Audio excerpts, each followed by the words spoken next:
can I just ask you, when was the last time that you lay awake at night worrying about your own bills? Well, I'm in a privileged position of being well paid as a Member of Parliament and as the Prime Minister, but I have had I don't know how many conversations with pensioners and others about the concerns that they have, and that's why it's really important for me to say again, anybody who's entitled to pension credit needs to take that pension credit up. But once again, Prime Minister, with respect, that wasn't the question. The question was, when was the last time you worried about your own bills? Well, I've answered that, I think, which is to say I am in a privileged position. I accept that. Sure. Here's a rewritten version of your passage in simpler, clearer English with a natural tone, better flow, and expanded to around 800 words. I've removed repetitive phrases, improved grammar and punctuation, and avoided any overly technical or biotic language as you requested. Never before has a UK Prime Minister fallen out of favor so quickly. Less than 6 months into his time in office, Keir Starmer is already dealing with a massive wave of public frustration. The backlash is growing louder each day, and his recent appearance on a BBC radio show made things even worse. Instead of winning people over, he faced strong criticism from both the hosts and callers. I'd like to, first of all, start by asking, do you have a problem with Lincolnshire? Have the people of Lincolnshire upset you in any way? Because you seem to have upset an awful lot of people in the county since you were elected back in July. No, I've got absolutely nothing against Lincoln. It's a fantastic county, an underappreciated county, huge, rural, beautiful, and I've been there a number of times. But under your plans, there are various plans that I'd like to talk with you about, particularly rural Lincolnshire being affected. Farming, for example. They say family farms will be put out of business by your budget. Yeah, firstly, I do understand their concerns. Just two or three things which I do think are really important in answer to this. Firstly, in the budget, we allocated £5 billion over the next 2 years to farming. That's the single biggest amount of money into sustainable food production. That's hugely important for farmers, plus money for dealing with flooding, which is always a problem, and the outbreak of disease. On the inheritance tax, obviously what farmers want to do, understandably, is make sure that the family farm is preserved, that, Yes, but you're going to put those family farms out of business. Well, they will not be able to continue. Yeah, sure. Just hear me out if you don't mind. In a typical case, which is, parents passing initially to each other, to the other spouse when one dies, and then on to a child. So that's a typical case. The threshold before inheritance tax is paid is £3 million.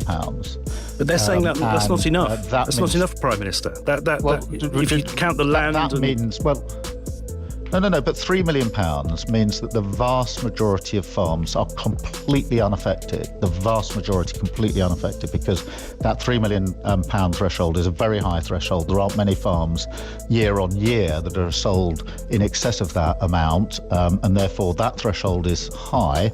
Vast majority of farmers won't be affected. It's really important I say that, because I do understand the concern.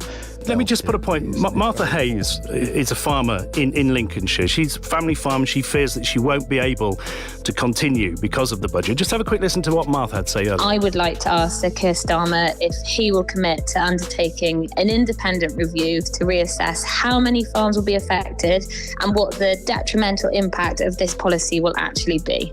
You have your figures from the Treasury. The farmers are saying those figures are not right. They're wrong. And could there be an independent review? Some would say maybe the review should have happened before the budget. Well, the review did happen before the budget, and that's why we've got the Treasury figures which have been published. But what I'd say to Martha is, look, if she would be good enough or kind enough to contact me either by letter or email, any way she likes, I'll happily look at her individual case. I obviously don't know the value of her farm, but I'm very happy, whether it's Martha or anybody else, if she wants to get in touch with me, I'll get the team to run through the figures with her. Well, another issue here in Lincolnshire is that of pylons on farmland, concreting prime agricultural land to put pylons from Grimsby all the way to Norfolk. I mean, that's not going to be good for the environment, and it's taking farmland out of use for growing food. Yeah, what we're trying to do here is to get to renewable energy as quickly as we can be, because it's cheaper, it's independent, which means that Putin can't put his boot on our throats and prices go through the roof, which massively affects individuals, businesses, and of course farms, where they're using energy quite intensely in some places. So we need to get to that renewable energy. That will mean that we have to take difficult decisions on things like pylons, but what we do need to do... Wouldn't it be better underground, though? Local communities...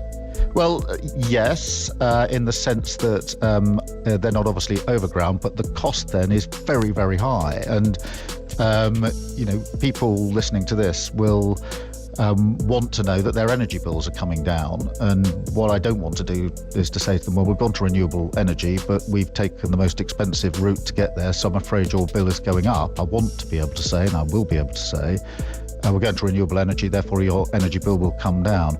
And it's the same question with solar farms, isn't it, Prime Minister? Many solar farms, big solar farms, could be built here in Lincolnshire, again on prime agricultural land. I don't know if you can see the Downing Street garden at the moment. Would you be happy? Half an acre there, 1,000 solar panels in your garden? Well, I don't object to solar panels at all. Would you like 1,000 in your garden? They generate...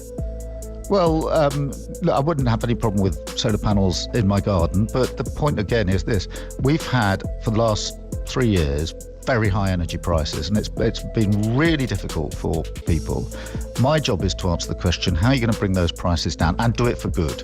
We can't be doing this, prices go down a bit over the summer, they go back up again in the winter in that way.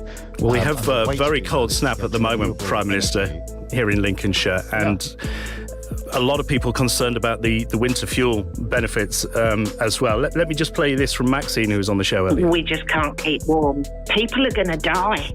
His responses didn't help either. They were awkward, unclear, and full of the same tired explanations. It was hard to listen to. One major issue people have with Starmer is his plan for renewable energy. He often talks about making the UK more energy independent, but when asked how he plans to do that, his answers lack depth. His reasoning seems rushed and shallow, with no real details about how he'll make it work.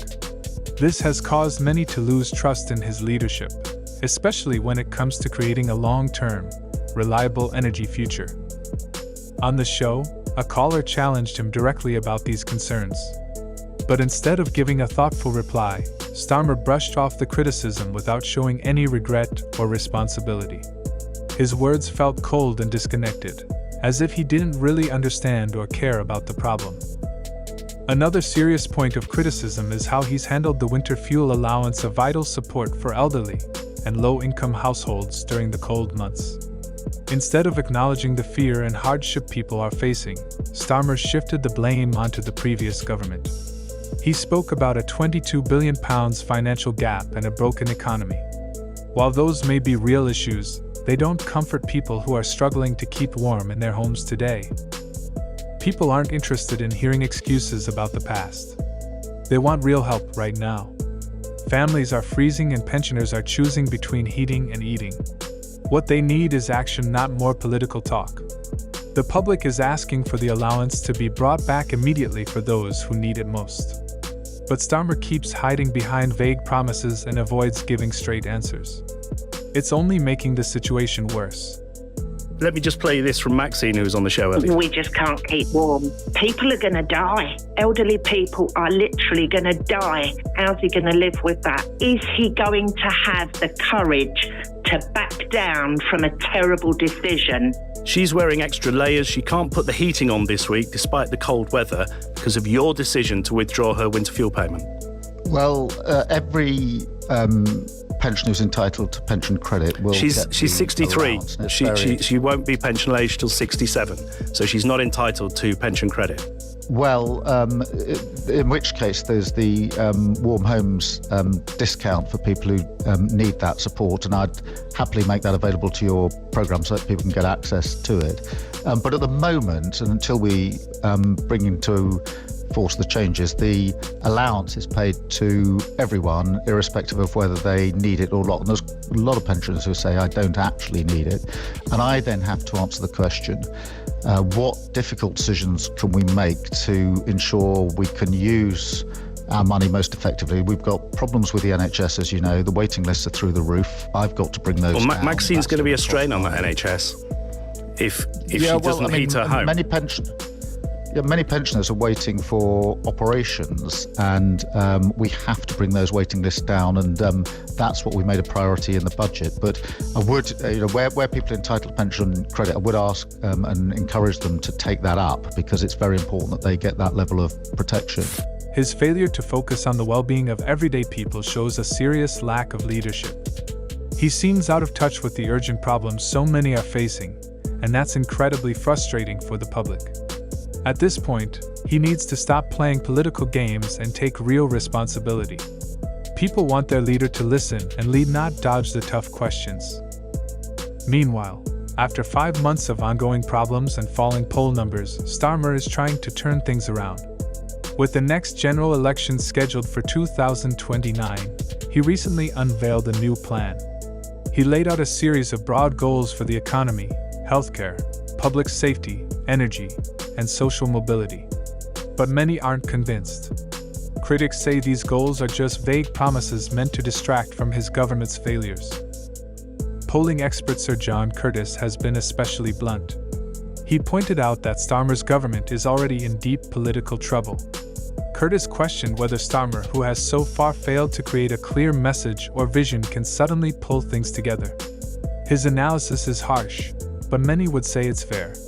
Sir Keir Starmer, the winter fuel allowance has been a huge worry for so many of our listeners here on BBC Radio WM. Message here: I can't remember Sir Keir promising to terrify and freeze to death the elderly in his manifesto. That is what people are feeling. A huge amount of people saying they will be put into fuel poverty this winter because of your policy. Yeah, look, we had to take some really difficult decisions in the budget because we inherited a very badly damaged economy. We then discovered £22 billion in a black hole, which the last government had sort of made provision in terms of the spending of that money, but had no money in the pot to pay for it. So we had to then look across the board and say, well, what are the decisions that we can make? Starmer has yet to show any real plan for the country's future.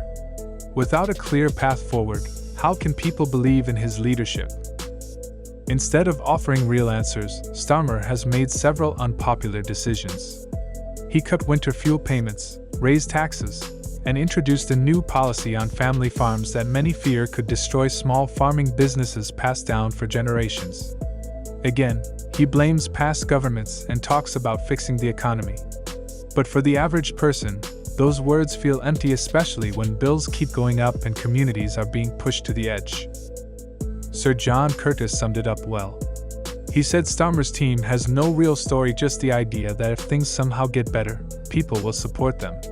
But real improvement needs real action, not just good intentions. And so far, Starmer hasn't delivered. Leaders from the Conservative Party and Reform UK have been quick to point out that Starmer has already hit the reset button on his leadership 17 times in just 5 months. That's not a good sign. People are tired of promises. They want to see results. From pensioners being left in the cold to small farms being threatened, many feel the government is failing to do what it promised. The country was told things would get better, but instead, they see delays, confusion, and more empty words. At this point, the British public feels let down. Starmer is trying hard to fix his image with new goals and speeches, but trust is hard to rebuild once it's broken. If he truly wants to lead, he needs to stop making excuses, listen to the people, and take action that actually improves lives. Otherwise, the anger and disappointment will only grow. Let me know if you want this in a more formal or more casual tone, or if you want it styled like an article or opinion piece.